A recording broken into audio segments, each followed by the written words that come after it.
I was in the midst of preparing to move, as our brand new house had just been completed.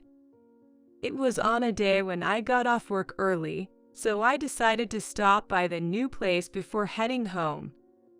To my surprise, I found my unemployed husband, who was supposed to be out job hunting, in the throes of an affair with another woman. How about kicking her out and living here together? Really? I'm so happy. But how do you plan to kick out your wife? I was dumbstruck by the turn of events. However, I wasn't about to let things go their way. I switched gears and called over my husband's relatives. "This is the new house." I introduced them to the scene where my husband was caught in a semi-nude embrace with his mistress, both frozen as they saw us. My father-in-law was furious. After a chase ensued with my husband trying to escape, he took an unbelievable action, leading to an unexpected conclusion. Ever since I was young, owning my dream home was my goal. I started saving from my part-time job earnings during my student days, working tirelessly to make this dream a reality. Even after landing a job post-college, I was all about work, putting romance on the back burner. Around the time I turned 30, I met my husband, who also dreamed of owning our own home. We hit it off and agreeing if we work together, we can make our dream come true sooner. We dated for about a year before getting married. Initially, we lived in a rented apartment, but after 5 years, the time to realize our dream had finally arrived. As I grew older, my vague childhood dream of homeownership developed into a vision with specific ideals. My grandparents and parents had always lived in rentals. While it wasn't too inconvenient, the need for permission for everything was a hassle. My parents seemed okay with it, saying, "Home is where you make it," but the longer I lived in rentals, the more I wanted to improve things. I became convinced that owning a home was the only way to have the freedom to renovate as I wished. When I shared these thoughts and preferences with the home builder, they suggested, "Wouldn't you prefer to have someone from your own generation, perhaps a woman, as your contact?" And that's how we were introduced to our current representative. She was beautiful, even in my eyes, but humble and a great listener, answering my questions clearly and precisely. I felt very comfortable and trusted her completely. However, my husband often praised her excessively, to the point where it was off-putting. My suspicion towards his behavior grew as his praises became more frequent. The woman, however, seemed to tactfully ignore my husband's over-the-top compliments, which made me feel almost guilty. Ultimately, incorporating all our ideals led to significantly exceeding our initial budget. The monthly mortgage payments were going to be high. While compromising was an option, I thought it better to earn more rather than settle and later regret. I earned more than my husband, and most of our ideals were mine, so I decided to bear the extra costs, especially since a promotion was on the horizon, ensuring an increase in my income. Given the promotion was on the table, it was a sure thing that my income would increase. I didn't mind going over budget and asked them to proceed as planned. When we decided to get married, we discussed and set our priorities as a couple. Top of the list was owning our dream home. We agreed to compromise as little as possible to get a house close to both our ideals. We both wanted to work until the mortgage was fully paid off. And as for kids, which naturally becomes a topic of concern once you tie the knot, we decided to discuss it if either of us felt the desire for them. Essentially, we were open to a child-free marriage. That's why I didn't mind allocating most of our earnings towards our home. However, the rules we set would eventually break down. After my promotion was confirmed, I threw myself into work even more. I had fewer days off due to handing over responsibilities to my subordinates, and sometimes even working on weekends to keep up. My husband finishes work on time, with no overtime or work on holidays. He had quite a bit of free time. Therefore, he started handling more of the new home details. While we usually met with our sales rep at her office as the completion of our new home neared, she began visiting our current home frequently under the guise of meetings. "Did you have another meeting with the sales rep at our house today? Why can't you go to their company instead?" I asked him more about, "What did you talk about, and is everything going smoothly?" He would vaguely reply just some details and stuff, unwilling to share more. I wanted to ask my husband, "What do you mean by various things? Tell me about these various things." But since I had been too busy and had left everything about our new home to him, I felt a sense of guilt for leaving it all up to him and couldn't pursue the matter deeply. The reason was, he said, "If you're that concerned, then you take responsibility." If he had just left it at that, it would have been over. However, as I kept silent out of fear, eventually, an unexpected situation occurred. Without consulting me, my husband quit his job. One day, when the completion of our dream home was just around the corner, I asked my husband, he was still lounging around at home when it was time for me to leave for work, "Are you sure you're okay with the time?" Work. I quit. It's inconvenient to commute from our new place, and with your salary increase, we can manage for now, right?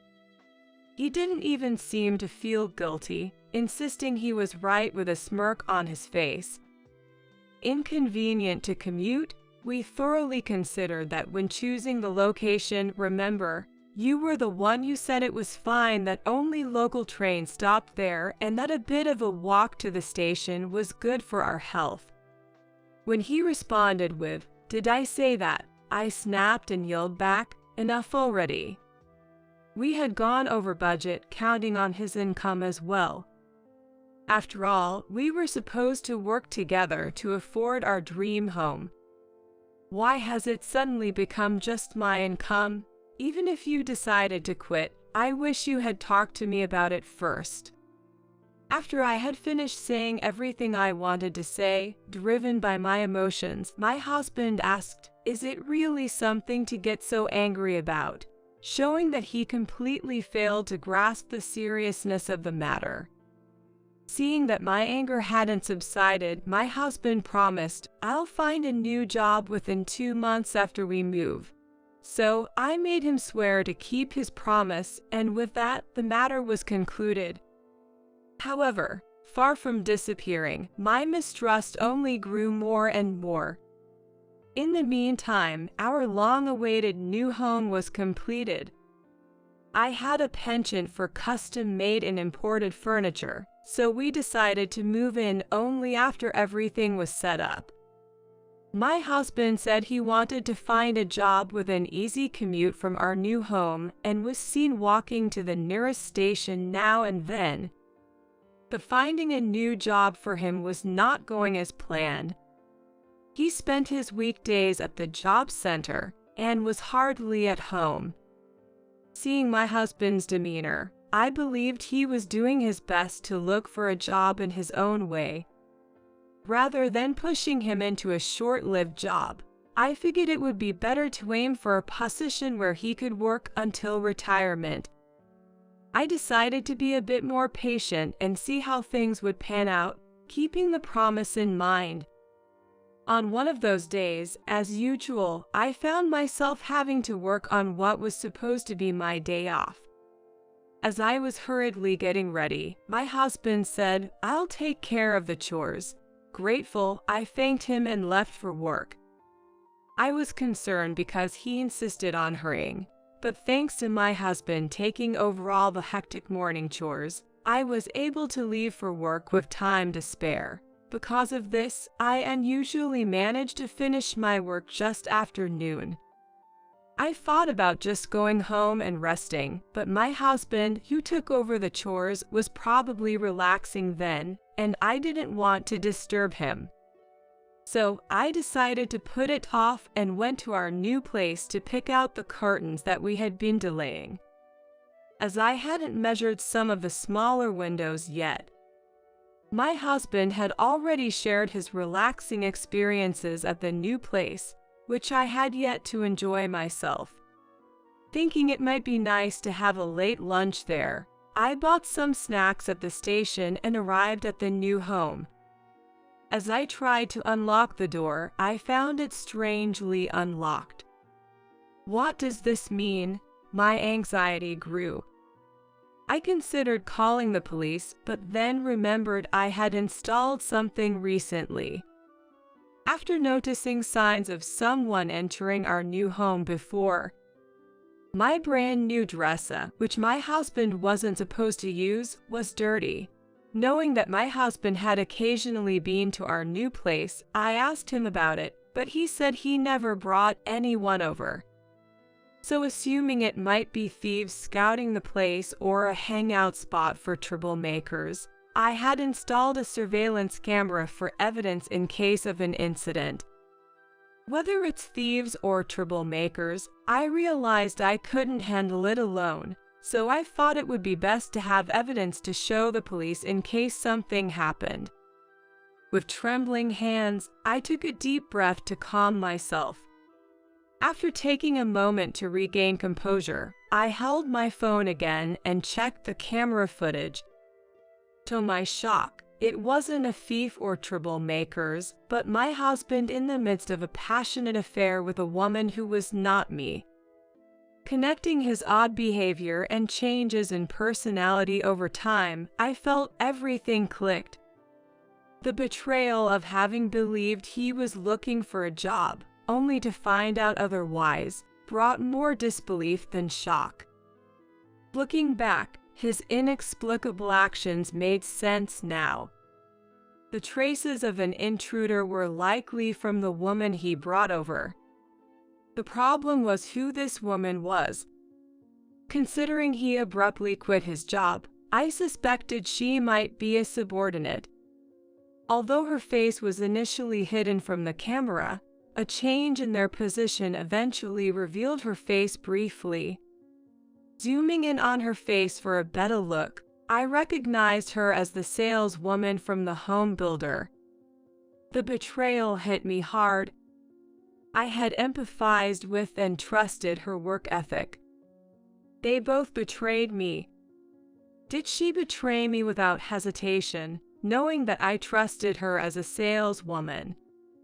Or had my husband persuaded her despite her reluctance? No, it could be the other way around. Could they have been smirking behind my back, thinking they had successfully deceived me? It's infuriating. As my shock gradually turned into anger, I saved the video. I decided to keep watching to see how far these two, convinced they had fooled me, would go. My husband was showing a side to this woman that he had never shown to me, completely engrossed in their act. I felt nothing but contempt for the sordid scene. The woman was loud, not holding back in the slightest. Once they seemed satisfied, my husband began to suggest, "Let's live together in this house." Hearing this, I wondered if he had already made arrangements to leave me.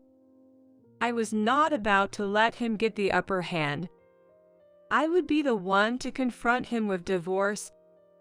That right belonged to me. Convinced of this, I called my in-laws and rushed to the nearby home improvement store.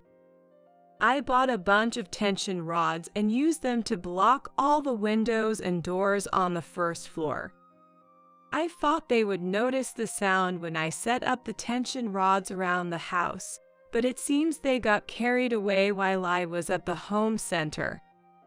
The two of them, now even more caught up in their passionate affair than before, were completely oblivious to my presence and the noises from outside. Once I had finished securing the entrances with the tension rods, ensuring the two inside couldn't get out, my in-laws arrived. I had called them over with the excuse that I wanted to show off our new house on short notice.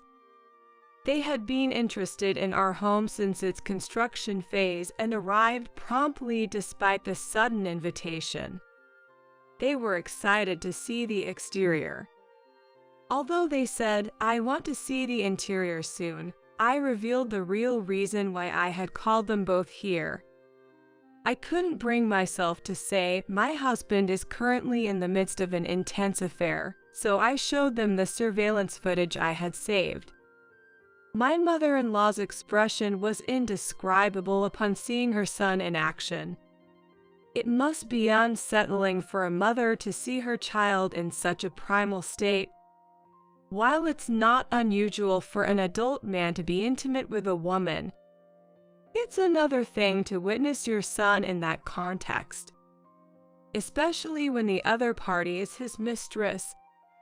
My father-in-law, a man himself, was already shaking with anger. It seemed like more than the act of being physically intimate with someone other than his wife. What was truly unforgivable to my father-in-law is the fact that a married man was having an affair. My mother-in-law, with a mix of embarrassment and anger, turned beet red and apologized to me sincerely. My father-in-law looked like he wanted to punch his foolish son right then and there, with anger seeping through every pore. He kept apologizing to me, but you could tell from his clenched fists that were so tight as if blood might seep out, that he was trying to contain his rage.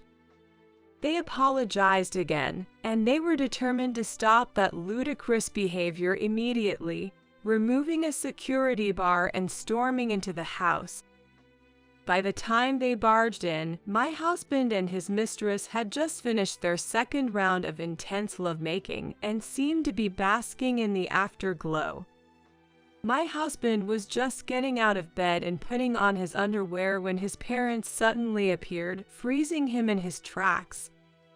Next, the woman screamed and hurriedly put on the nearest clothes she could find, which, while better than being naked, still looked indecent. Hearing the woman scream snapped my husband back to reality, and he quickly finished putting on his pants, repeating why.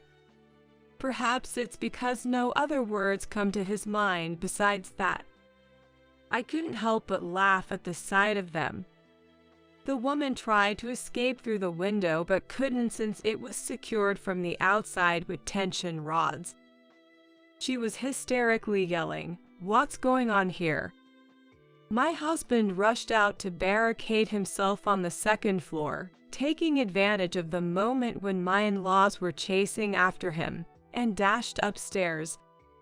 Surprisingly, my father-in-law's legs were strong, and before my husband and the woman could barricade themselves in the second floor room, he forcefully pushed open the door and entered. Come to think of it, I remember hearing that my father-in-law dedicated his youth to track and field during his student days. He still seems to run for the sake of his health.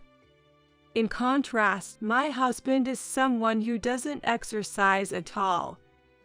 I thought for sure my in-laws had won, but the stubborn pair retreated into an adjacent walk-in closet, locking themselves inside. Will you cut it out already? If you're going to run away, you shouldn't be cheating. Why did you do this? Aren't you ashamed? Come out. My in-laws, from behind the door, were berating my husband, saying, "Come out, shameless," and giving him a lecture. "This is the last straw. I'm filing for divorce, and you'll be hearing from our lawyers about the settlement." Then the woman said, "Didn't you say we weren't going to be caught?" and blamed my husband. My husband declared, "We'll talk about that later. Right now, let's just get out of here." He wasn't giving up on the escape plan. The woman refused, fearing injury from jumping out of a second-story window. It seemed like my husband was trying to convince them, saying things like, "Is it okay if I pay compensation?" In the end, it looked like both of them jumped out of the second-floor window. As we heard a dull thud and looked outside from the second-floor room, we saw them crouching on the ground. When I went downstairs and stepped outside, both of them were saying, "Ouch, it hurts." The woman's leg was bent at an odd angle. My in-laws said, "They brought this on themselves. Leave them be." But out of a final act of mercy, I decided to call an ambulance. However, my husband was shirtless, and the woman was in nothing but underwear, covered only by my husband's shirt, presenting a scandalous sight. It was quite a sight watching how I explained the situation to the paramedics who rushed over.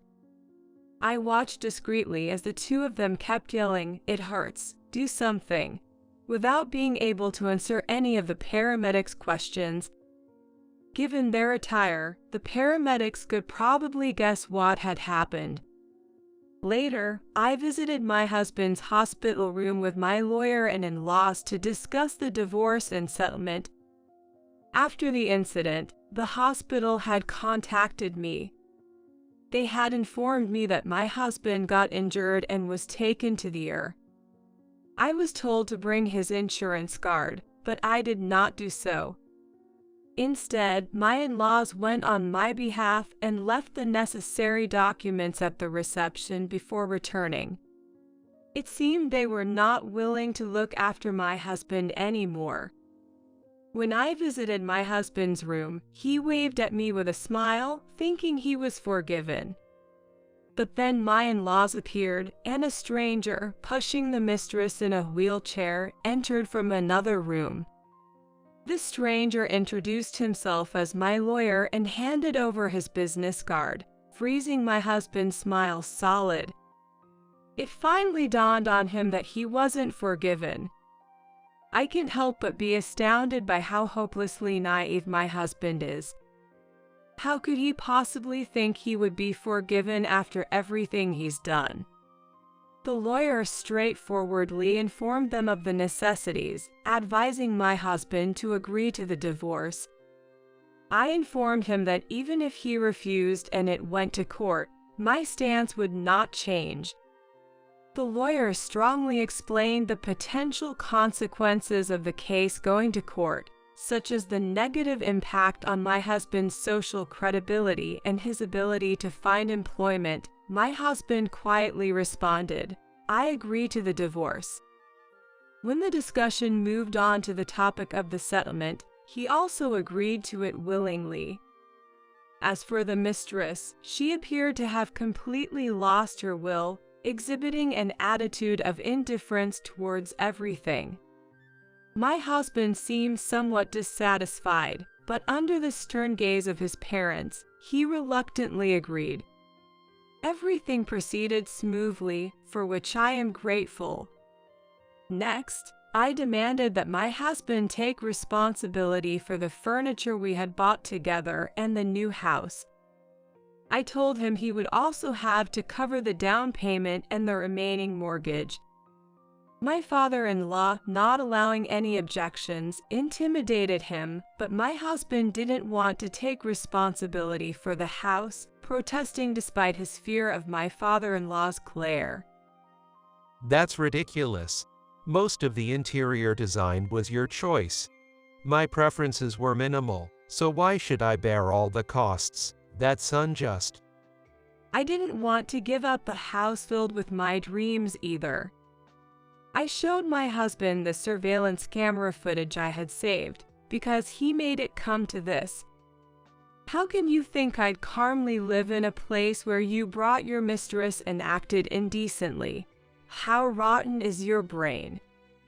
To my cry mixed with anger and despair, the lawyer said, "We have no intention of losing even a penny, so let's fight this to the end."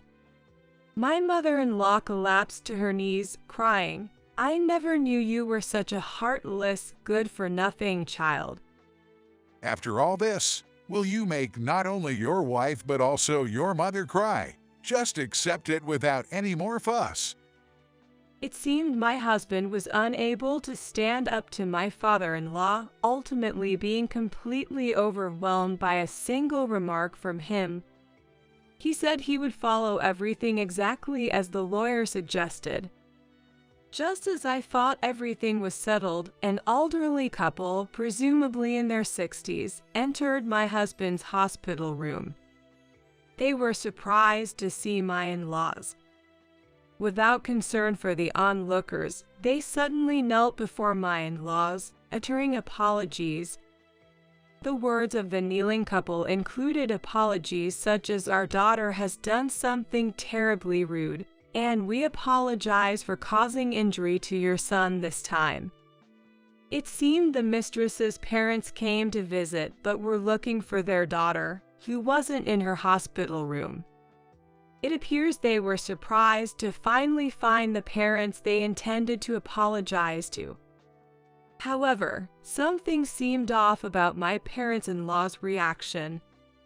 There appeared to be another layer of anger, separate from the outrage towards the parents of the woman involved in the affair. I thought it was some burglar cat, but it turns out it was your daughter. Since my husband's affair came to light, my father-in-law seemed to be constantly irritated and furiously angry. However, his anger now is incomparable to any anger he's shown before.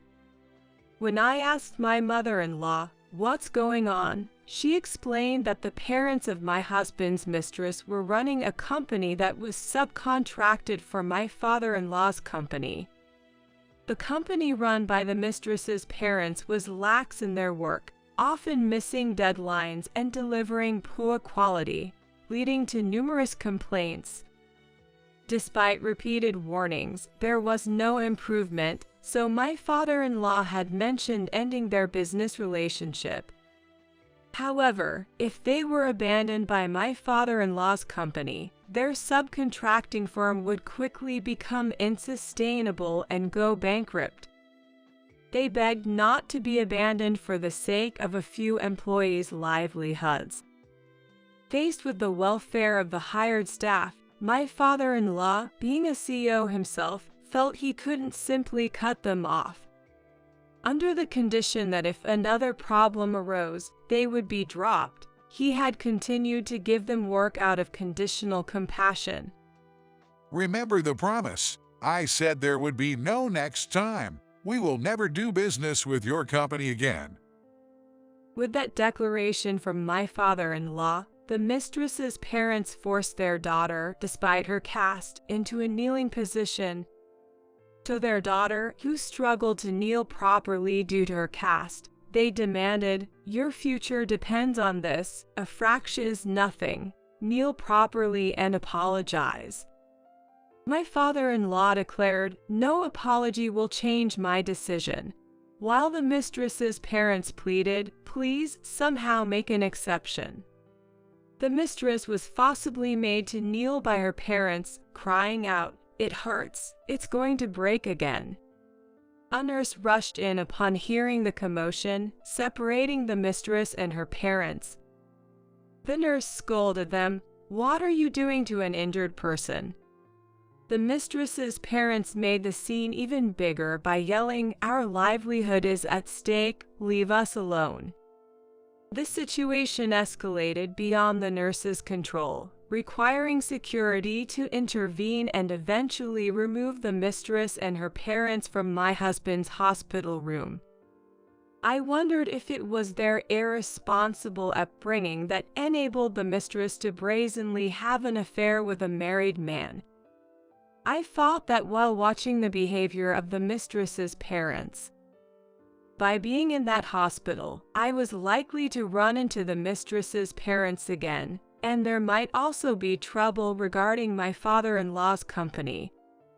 Wanting to avoid such situations, I vowed never to return to that hospital again. I informed my husband that I would no longer speak to him directly and that all future communications should be through our lawyers before leaving the hospital. Later, I heard some updates from my in-laws. It seemed like the mistress's parents, facing the cessation of their business dealings due to her affair with the son of a client company, have disowned their daughter. They hadn't visited her in the hospital since the day of the incident. My ex-husband was discharged from the hospital sooner than the mistress due to his less severe injuries. He wanted to return to his parents' home until he found a job, but my father-in-law refused to allow it. Consequently, my ex-husband started living in the new house. The mistress, having nowhere else to go, moved in after her discharge. It seemed they were living together not out of love but out of necessity, sharing the expensive new house as temporary roommates until they could find somewhere else to live. The mistress had intended to find her own place immediately after discharge, but she was greeted with termination upon her return to work. Apparently, the company had wanted to fire her sooner but had to wait until she was fully recovered, as they couldn't terminate an employee undergoing medical treatment. The reason for the termination was due to inappropriate involvement with a client, causing issues. Caught off guard by the unexpected firing, the mistress apparently had no choice but to rely on my ex-husband. Both of them have ended up unemployed, but despite sharing the goal of finding jobs, saving money, and moving out, they keep quarreling and can't seem to save the necessary amount due to constant bickering. Although both want to quickly save money and sell their expensive new home, they seem to be constantly fighting, each blaming the other for their situation. My ex-husband is having a hard time with mortgage payments, and his debt is increasing to the point of being unmanageable.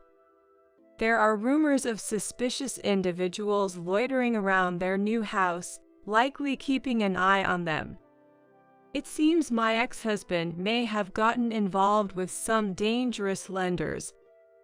After the divorce, I received a substantial amount of money from the settlement. As planned, I got promoted, so as a reward to myself, I decided to build a house filled with all my dreams. Having long admired Scandinavian interior design, I found a store that specialized in it and imagined building a house that would complement the furniture I discovered there. The happiest moments are when I'm immersed in the vision of my ideal home in my mind.